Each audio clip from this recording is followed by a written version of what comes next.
Assalamualaikum warahmatullahi wabarakatuh. Today I will be explaining about simulacra and hyperreality theory in Avatar 2009. Okay, first I will be explaining about this film. This film is Avatar is set in the mid-22nd century, a future where Earth has been experimentally devastated. As a result, humans began colonizing the planet Pandora to exact a valuable mineral called unobtainium.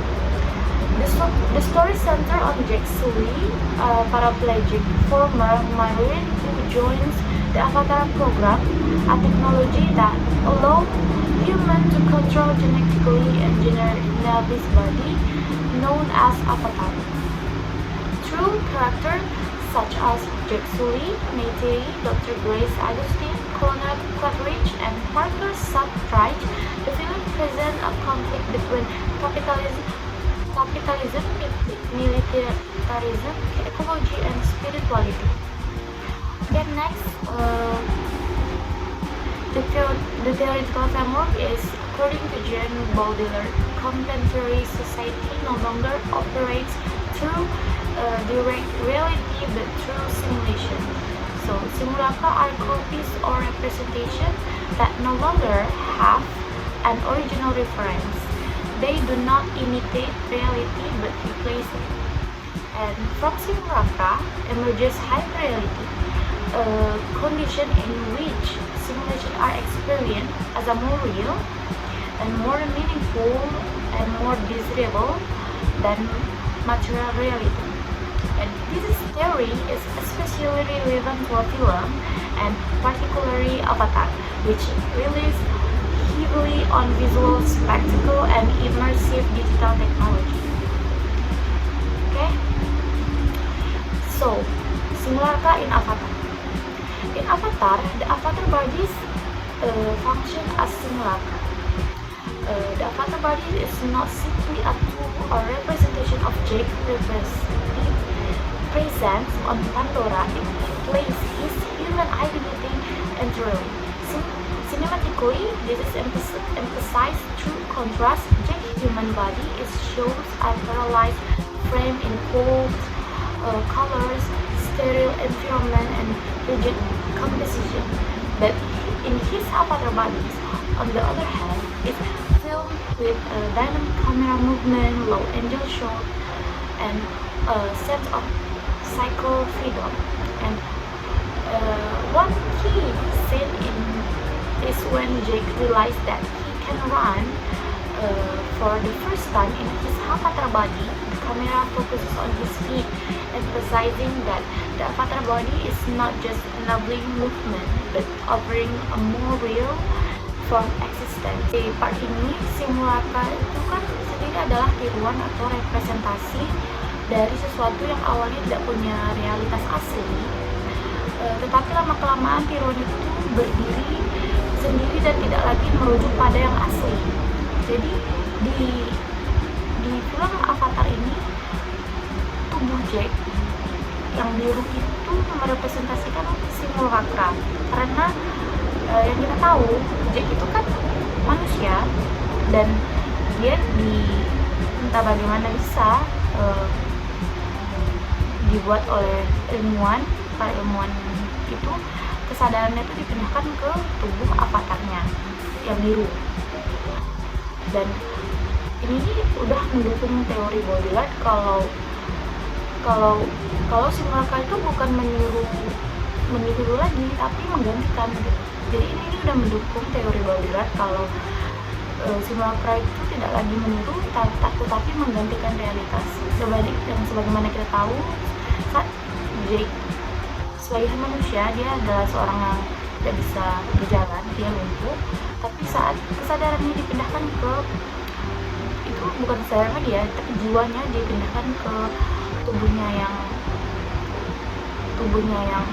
Avatar biru dia bisa melakukan hal-hal yang tidak bisa dilakukan, seperti berjalan, karena dia kan sebelumnya itu lumpuh di tubuh manusianya.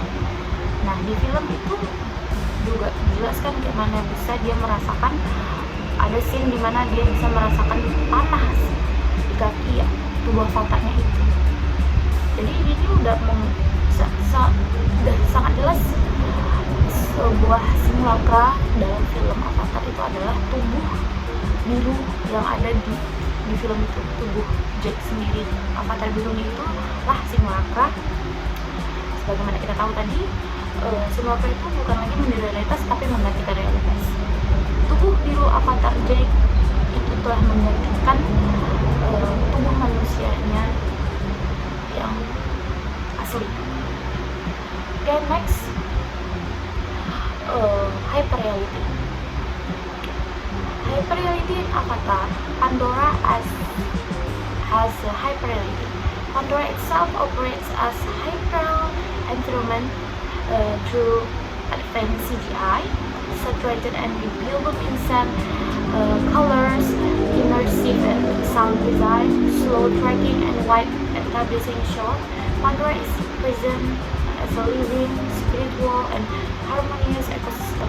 In contrast, the human world is depicted as gray, mechanical, militarist, and emotionally sterile. Everything is a backward note. Out there is the true world, and in here is a dream.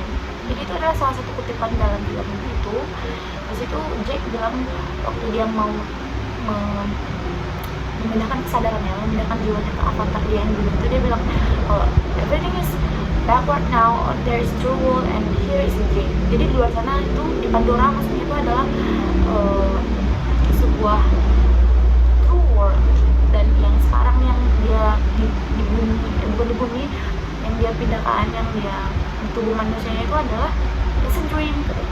Jadi ini tuh udah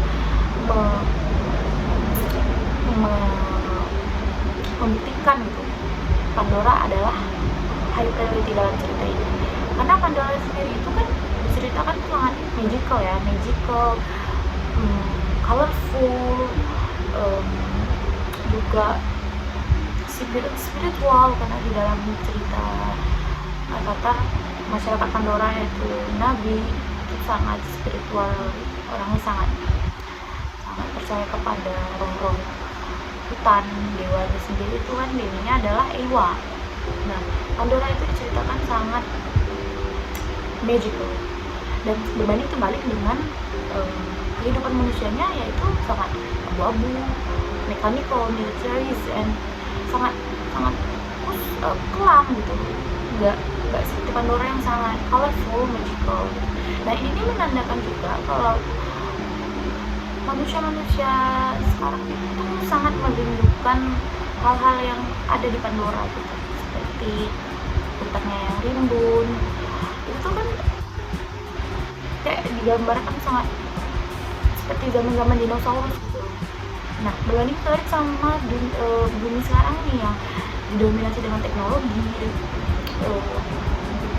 globalisasi, panas gitu. Jadi film ini juga menceritakan tentang bagaimana manusia ingin Pandora itu direpresentasikan, bumi itu manusia itu ingin bumi seperti Pandora. Hyperreality itu juga ada dibilang adalah sebuah dunia tiruan yang terasa lebih nyata gitu kan. Dan ini yang membuat kenapa Jack itu lebih memilih hidup sebagai nabi gitu, hidup sebagai penduduk suku asli Pandora daripada manusia. Selain karena dia di avatarnya dia bisa berjalan, karena di tubuh manusia dia bisa berjalan, di tubuh hasilnya dia, di tubuh avatarnya dia bisa berjalan gitu kan. Ini nih juga jadi salah satu alasan kenapa dia ingin tinggal di Pandora gitu, karena dia merasa Pandora itu lebih baik daripada kehidupan manusia kehidupan dia di bumi gitu. Nah, ini juga menunjukkan kan, kayak membuktikan bahwa dunia tiruan yaitu hyperreality itu terasa lebih nyata daripada dunia kehidupan di bumi itu sendiri gitu. Yang nyata kan adalah bumi kan, terasa lebih nyata daripada daripada hidup dia yang dia jalanin gitu.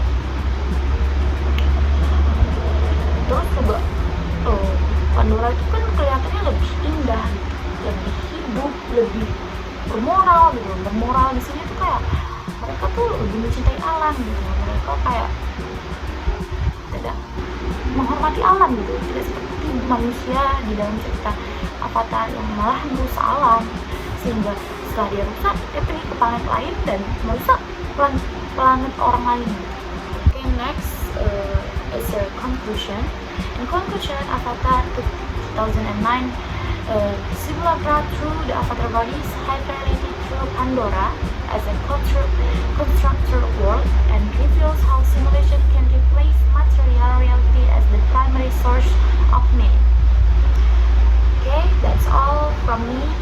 Thank you. Assalamualaikum warahmatullahi wabarakatuh.